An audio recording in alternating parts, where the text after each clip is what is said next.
साधारण ब्याज का यह प्रश्न हर साल किसी न किसी गवर्नमेंट एग्जाम में पूछा जाता है। आइए देखते हैं इस प्रश्न को।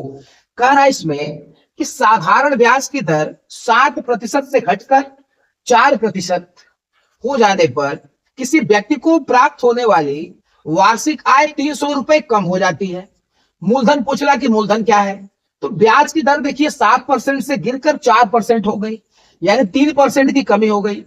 और ब्याज हमेशा मूलधन पे कैलकुलेट किया जाता है, यानी अब आपको ब्याज जो है वो मूलधन का 3% कम मिलेगा। ब्याज में 3% की कमी आई है और ब्याज हमेशा मूलधन पे कैलकुलेट किया जाता है, यानी अब ब्याज जो है मूलधन का 3% कम मिलेगा। और इसी 3% कम मिलेगा और ब्याज 300 रुपया कम हो गया है। आय का मतलब होता है ब्याज, तो 3% मूलधन की जो 3% की वैल्यू है यही 300 रुपया दिया हुआ है।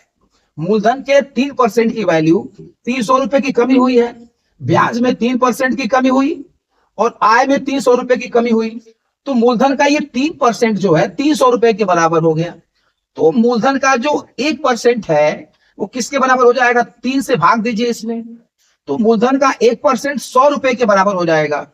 अब कोई भी चीज हमेशा 100% होती है तो मूलधन भी 100% होगा, तो 1% की वैल्यू 100 हो गई, तो 100% की वैल्यू निकालेंगे तो 100 में 100 से गुणा कर देंगे तो 10,000 हो जाएगा, यानी मूलधन हमारा 10,000 रुपया हो जाएगा। इसका पहला वाला ऑप्शन सही है।